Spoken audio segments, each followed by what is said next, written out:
Happy Doula Diaries this week. I just got back from Kentucky, in which it snowed in March, which is crazy.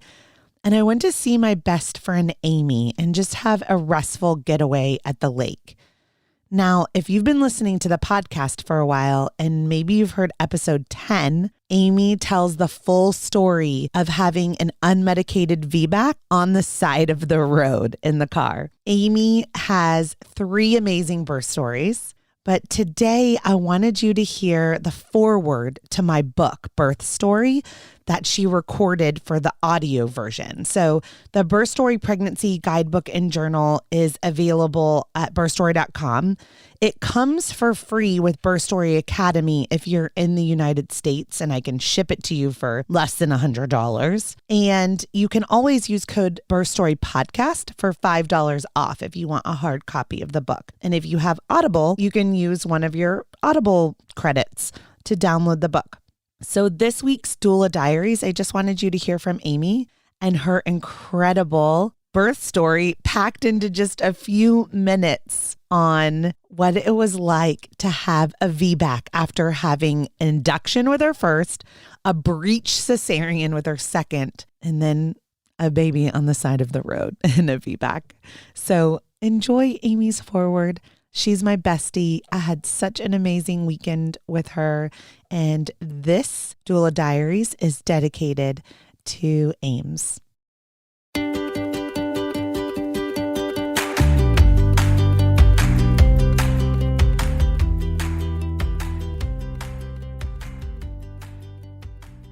Hey guys, welcome to the Doula Diaries. I'm Heidi. I'm the host of the Birth Story podcast, which drops birth story episodes and expert interviews every Thursday.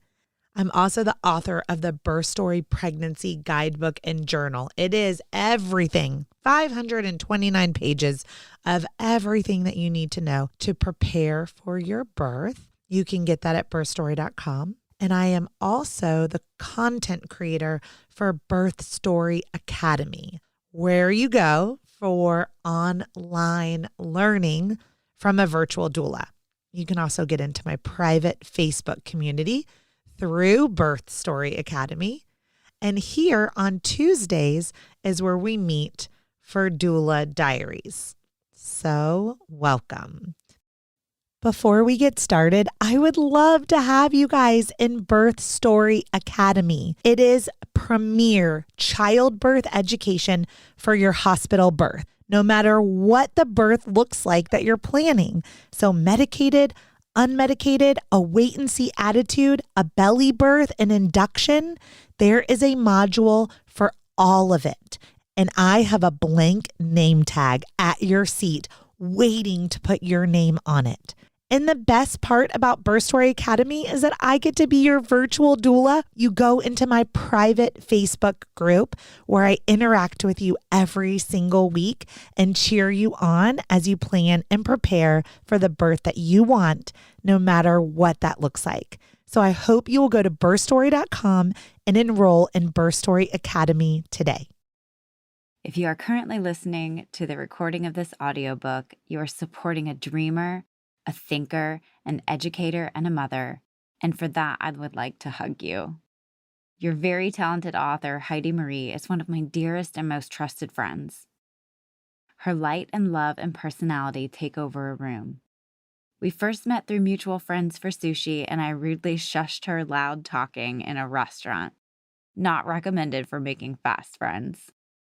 I've come to embrace all of her loudness, knowing our friendship has been cemented in truth, in showing up when things get tough, and in sushi.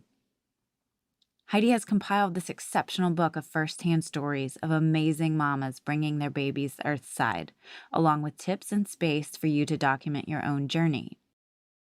Heidi dreamed about writing this book for years over countless phone conversations with me. When she shared the cover with others, the same questions came up. Who is the girl on the cover? What is her story?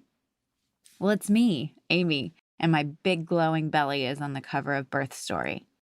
The photograph taken by Anna May is me largely pregnant with my 3rd child. Previously, I had an induced vaginal birth with baby number 1, and a breech planned cesarean with baby number 2. I decided on a VBAC, or vaginal birth after cesarean, for baby number 3. My husband, Brian, was on board after meeting with a new VBAC supportive OBGYN since our risk was low. He just asked that we please not find ourselves in a dangerous situation. I dove into the research on VBACs and concluded my best shot was an all-natural birth. Halfway through my pregnancy, I knew hiring a doula was a must, and I had moved 800 miles away from Heidi. I needed someone to be an advocate for me when we were in uncharted waters, who would ideally increase my chances of a successful VBAC. I also studied and practiced hypnobirthing, which had a great impact on the outcome of this pregnancy. On July 23rd, I woke up feeling a little off. The 2 kiddos were whisked away by their grandparents for the day, and I tried to relax at home. Contractions would come and go, which I believed to be more false labor than anything else. I was 39 weeks. At some point that early evening, between the birthing ball, my trusted essential oil, clary sage, and doing lots of squats, I asked my husband to call the doula. Heidi had been my virtual doula until that point, talking me through the day. When the doula arrived, I was still cracking jokes and talking between contractions. However, I could feel the contractions were both increasing in frequency and intensity. An hour passed and we began talking about our plan to head to the hospital when the contractions were about 5 minutes apart. This is the safe zone my husband and I agreed to since his one wish, remember, was that we didn't find ourselves in a dangerous situation. My doula suggested we try changing positions to see what would happen. I'd spent much of the last hour rolling my hips in circles on the birthing ball and applying the hypnobirthing visualization techniques.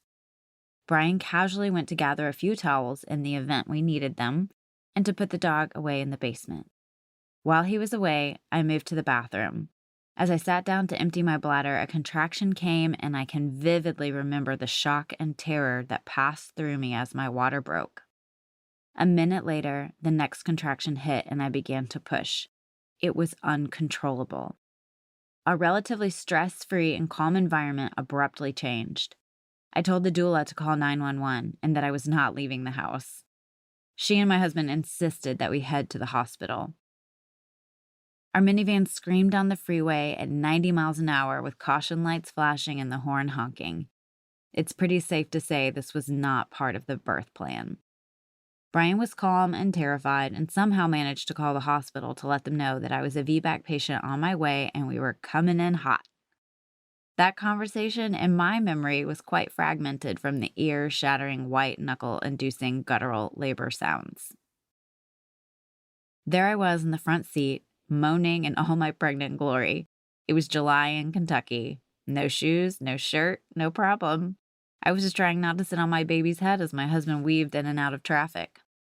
Brian precariously parked backward in the ambulance driveway in prime view of the hospital's main bank of windows. The ER nurses strolled to our car with no sense of urgency, a sweet little wheelchair, and a smile. Then they opened my door, assessed the situation, and agreed with me that this would be happening here and now. I put my feet on the dash and with one push delivered the baby's head. A second push brought my baby into the world. I pulled the baby to my chest to muffle the sound of my heart exploding with joy. At 7:24 p.m. on July 23rd, the nurse asked what the baby's sex was. I leaned away to reveal I had birthed our sweet baby boy. Happy doesn't quite describe it. Proud doesn't really touch it. I was floating on a euphoric adrenaline high like nothing else. I looked at Brian and said, "Isn't this amazing?" To which he replied something to the tune of, "Can we please go inside the hospital now?" I had a large amount of bleeding afterward, so I was given Pitocin and a few stitches, and we were off to a recovery room. Since we waited to find out the baby's sex, I had promised our 2 older children they would be the first to know. We FaceTimed the grandparents and asked to see the kiddos. Keep in mind that at this point, no one even knew I was actually experiencing real labor. We panned the camera down to my arms so they could be the first to hear the news and meet their baby brother. Lots of squeals and questions ensued. Our 5-year-old had her happy tears and big opinions on his name. After much debate, we named our second boy Thomas Rhodes, a name we had always liked but now was quite fitting due to birthing him on the road. He and I were both healthy, and I achieved my unmedicated VBAC with absolutely zero memory of being in pain. This will forever be one of my favorite stories to tell, and it's finally recorded for memory's sake. Keep listening for inspiration, laughter, words of wisdom, and insight from my talented and dedicated friend Heidi Marie. My whole story lives in a beautiful conversation with Heidi on the Birth Story Podcast, Episode 10. Love, Amy. Thanks for listening to Doula Diaries. Before you go, don't forget to check out Anja Health at anjahealth.com, ANJA health.com, and really look into cord blood and tissue banking. As a parent of a child with cerebral palsy, I know how potent and powerful stem cell transplants can be. And I don't have the opportunity to do that for my child. So I ask you, as you're planning and preparing for the birth that you want, no matter what that looks like, that you will consider cord blood and tissue banking as an insurance policy, because we just don't know how our birth is going to go, or if our children are going to get childhood leukemia, cancer, heart disease, liver disease, diabetes. Cord blood and tissue banking is the future of science. I am so excited to see in 20 years, 30 years, 40 years, how our children might be able to use their cord blood and tissue stem cells in order to heal their adult bodies. Isn't that so cool to think about? All right, anjahealth.com. Use code BIRTHSTORY for $100 off. There is also a special link in the show notes to help you get there. Thank you for letting me share about Anja and Doula Diaries. I hope you enjoyed this week's episode.